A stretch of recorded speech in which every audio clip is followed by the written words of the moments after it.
Croatia इस देश के बारे में काफी कम लोग बात करते हैं, लेकिन आपको हैरानी होगी ये जानकर कि अब तक के इतिहास में हुए सबसे महान वैज्ञानिकों में से एक निकोला टेस्ला का जन्म यहीं पर हुआ था। इस देश में एक डब्रोनिक नाम का शहर है और यहाँ कबूतरों की संख्या इतनी ज्यादा है कि उन्हें खाना खिलाना मना है। क्रोएशिया के ही एक आदमी ने सबसे पहली बार पैराशूट डिजाइन किया था, जो आज हवाई जहाज, खेलों और सेनाओं के लिए इस्तेमाल किया जाता है। इस देश की महिलाएं बहुत ही खूबसूरत और दोस्ताना स्वभाव की होती हैं। इन्हें खासतौर पर पहाड़ी इलाकों में दौड़ने में महारत हासिल है और आज भी यहाँ के गांव में हर साल महिलाएं पहाड़ पर चढ़ने वाली रेस का हिस्सा बनती हैं और उसमें जीतती भी हैं। क्रोएशिया की जमीन ऐसी है कि यहाँ का 55% हिस्सा उबड़ खाबड़, पथरीला, गुफाओं, झीलों से भरा हुआ है। इसीलिए यहाँ पर बड़ी इमारतें बनाना, बड़े कंस्ट्रक्शन प्रोजेक्ट पूरा करना काफी मुश्किल होता है। इस देश के समुद्री किनारे ऐसे हैं कि गर्मियों में रात के 2-2 बजे तक लोग टहलते हैं, ठंडी हवाओं का मजा लेते हैं। मानो रात के 2 नहीं बल्कि 8 बजे हों, इन्हें पार्टी करना काफी पसंद होता है। ये बहुत ही सुंदर देश है क्रोएशिया।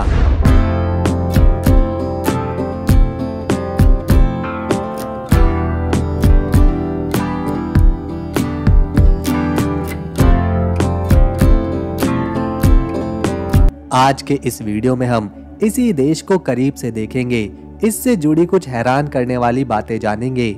यहाँ के इतिहास से लेकर राजधानी, लोगों का खान पान और कुछ बहुत ही खूबसूरत जगहों को भी देखेंगे।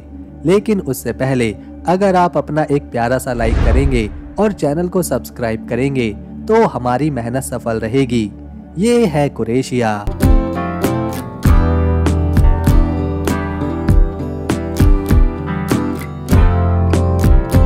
अगर आप नक्शा देखें तो ये देश आपको यूरोप के दक्षिण पूर्वी हिस्से में दिखाई पड़ेगा। ठीक एड्रिएटिक सागर के किनारे फैला हुआ ये देश अपनी खूबसूरत वादियों और नीले समंदर के लिए मशहूर है। दिल्ली से ये देश 5600 किलोमीटर दूर है और 6 से 7 घंटे की हवाई यात्रा करके यहाँ पर पहुंचा जा सकता है, जिसके लिए क्रोएशिया का वीजा लगवाना जरूरी है। यहाँ का वीजा लगभग 9,000 रुपए के आसपास में मिलता है, जिसके बाद service charge, VFS logistic charge और दूसरे प्रोसेसिंग चार्ज भी लगते हैं। क्रोएशिया देश का पूरा नाम है रिपब्लिका ह्रवात्स्का। ये देश 56,594 स्क्वायर किलोमीटर में फैला हुआ है। आबादी की बात करें तो साल 2025 के अनुसार क्रोएशिया की जनसंख्या सिर्फ 38 लाख है। आपको हैरानी होगी ये सुनकर कि यहाँ 100 महिलाओं पर केवल 93 पुरुष ही हैं, यानी यहाँ महिलाओं की संख्या काफी ज्यादा है पुरुषों के मुकाबले। और ये चीज यहाँ की सड़कों, समंदर के किनारों, बाजारों, हर जगह देखने को मिलती है। क्रोएशिया में सबसे ज्यादा लोग ईसाई धर्म में यकीन रखते हैं। आबादी का 85% हिस्सा ईसाई धर्म को मानता है, जबकि 2% में मुस्लिम हैं। वहीं 6% लोग नास्तिक भी हैं। बाकी अन्य दूसरे धर्मों के लोग यहाँ पर रहते हैं। 1 जनवरी 2023 क्रोएशिया ने अपनी करेंसी बदली थी। पहले यहाँ क्रोएशियन कूना इस्तेमाल होता था, लेकिन अब पैसे के लिए यूरो का इस्तेमाल किया जाता है और 1 यूरो 105 भारतीय रुपए के बराबर है। ये है देश की राजधानी जाग्रेब शहर। आपको जानकर हैरानी होगी कि ये देश केवल 31 साल पहले ही बना है। ये मौजूद तो था, लेकिन आजाद देश नहीं था। क्रोएशिया पहले यूगोस्लाविया नाम के बड़े देश का हिस्सा हुआ करता था। साल 1991 में क्रोएशिया के लोगों ने फैसला किया कि अब वो अलग होकर अपना खुद का देश बनाएंगे। इसी साल 25 जून 1991 को इस देश ने दुनिया को बता दिया कि अब हम अलग हैं और अपना देश खुद से चलाएंगे। थोड़े समय बाद यानी 8 अक्टूबर 1991 को क्रोएशिया पूरी तरह से यूगोस्लाविया से अलग हो गया और फिर साल 1992 में बाकी दुनिया ने भी क्रोएशिया को एक आजाद देश के रूप में स्वीकार किया और आज ये यूरोप के छोटे और सुंदर देशों में गिना जाता है, जो लगातार प्रसिद्ध होता जा रहा है। हर साल यहाँ 2 करोड़ से ज्यादा सैलानी सिर्फ इस देश को देखने, घूमने और मौज मस्ती करने आते हैं, जबकि कुरेशिया की कुल आबादी केवल 38 लाख ही है। पर्यटन यहाँ की कमाई का एक बड़ा जरिया है, जिससे बहुत से लोग जुड़े हैं। यहाँ के शानदार झरने, पुरानी इमारतें, ट्रैकिंग के लिए उबड़-खाबड़ रास्ते लोगों को अपनी ओर खींच लाते हैं। सबसे ज्यादा सैलानी यहाँ इसके पड़ोसी देशों जैसे स्लोवेनिया, हंगरी और सर्बिया से घूमने आते हैं। कुरेशिया का इतिहास हजारों साल पुराना है और इसकी अहम पहचान हमेशा से इसकी राजधानी जाग्रेब शहर से रही है, जो आज भी देश का सांस्कृतिक, राजनीतिक और आर्थिक केंद्र माना जाता है। पुराने जमाने में ये इलाका बहुत से इलिरियन और रोमन सभ्यताओं का हिस्सा रहा है, जिनके अवशेष आज भी कई जगह देखे जा सकते हैं। मध्य युग में जाग्रेब धीरे धीरे एक महत्वपूर्ण व्यापारिक केंद्र बन गया और 11वीं सदी में यहाँ का पहला बिशप्रिक क्षेत्र स्थापित हुआ, जिसने शहर की धार्मिक और प्रशासनिक अहमियत को बढ़ाया। समय के साथ कुरेशिया बहुत सी राजशाहियों और साम्राज्यों का हिस्सा रहा, जैसे हंगरी कुरेशियन संघ और बाद में ऑस्ट्रो हंगेरियन साम्राज्य का असर यहाँ पर दिखाई दिया। इस दौर में जाग्रेब ने अपनी पहचान को मजबूत किया और कला, शिक्षा और व्यापार का प्रमुख केंद्र बना। 20वीं सदी की शुरुआत में जब यूरोप में बदलाव चल रहे थे, कुरेशिया भी कई राजनीतिक और सामाजिक बदलावों से गुजरा और आखिरकार साल 1918 में ये यूगोस्लाविया का हिस्सा बन गया। यूगोस्लाविया के अंदर जाग्रेब को अहम प्रशासनिक और सांस्कृतिक गतिविधियों का मुख्य केंद्र माना जाता था, जहां बहुत सी भाषाएं, संस्कृतियां और परंपराएं मिलती जुलती थीं।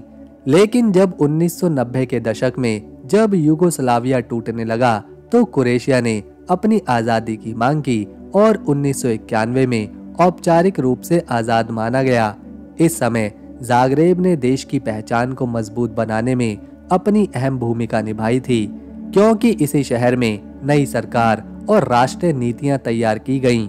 आजादी के बाद कुरेशिया ने धीरे धीरे स्थिरता हासिल की और यूरोप के साथ अपनी दोस्ती बढ़ाई, जिसकी वजह से साल 2013 में ये यूरोपीय संघ का सदस्य बना।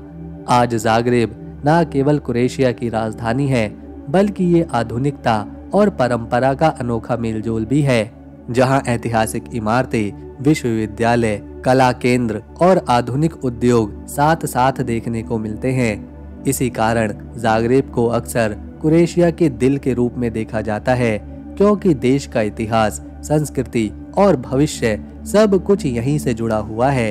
ये है प्लिटवाइस लेक नेशनल पार्क। ये कुरेशिया का एक ऐसा प्राकृतिक चमत्कार है जिसे अक्सर दुनिया की सबसे खूबसूरत जगहों में गिना जाता है। ये पार्क 16 हैरान करने वाली झीलों का घर है, जो आपस में झरनों की मदद से जुड़ी हुई हैं और हर मौसम में अलग अलग रंग दिखाती हैं। इन झीलों का पानी खनिजों और सूक्ष्म जीवों की वजह से नीले, हरे और फिरोजी रंगों में बदलता रहता है, जैसे प्रकृति खुद अपनी पेंटिंग को हर दिन अपडेट करती जा रही हो।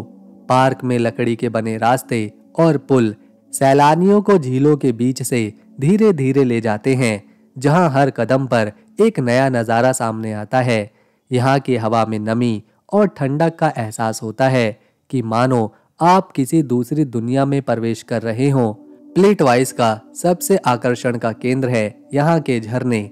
कुछ झरने इतने ऊंचे हैं कि उनका शोर पूरी घाटी में गूंजता है, जबकि कुछ धीरे धीरे बहते हुए शांति का एहसास देते हैं। ये जगह न केवल प्राकृतिक प्रेमियों के लिए स्वर्ग है, बल्कि फोटोग्राफर्स और साहसिक यात्रियों के लिए भी एक सपनों की मंजिल है। साल 1979 में इसे यूनेस्को वर्ल्ड हेरिटेज साइट्स घोषित किया गया, जो इसकी वैश्विक पहचान को दर्शाता है। आज भी प्लिटवाइस लेक्स अपनी बदलने वाली सुंदरता, शांत वातावरण और हैरान करने वाली परिस्थितियों की वजह से दुनिया भर के सैलानियों को आकर्षित करती है और यहाँ सैलानी पहुंचकर प्रकृति की अनोखी सुंदरता को देखते हैं। कुरेशिया में कुछ और देखने लायक जगह हैं। उनके नाम है डेब्रोनिक ओल्ड टाउन। इस जगह आपको रोमन काल के पुराने खंडर और पुराने बाजार देखने को मिलेंगे। इसके अलावा हवार आइलैंड स्प्लिट डायक्लेशियन पैलेस और करका नेशनल पार्क भी यहाँ पर देखने और घूमने योग्य जगह है। तो दोस्तों, अगर आपको क्रोएशिया देश की हमारी ये वीडियो, मेहनत और इन्फॉर्मेशन पसंद आई तो इसे एक लाइक दें, शेयर करें और चैनल को सब्सक्राइब कर बेल आइकन जरूर दबाएं ताकि आने वाले नए देश की नई वीडियो आपसे कभी न छूटे। हम मिलेंगे कल एक और नए देश के साथ। तब तक के लिए नमस्कार, अपना ख्याल रखें।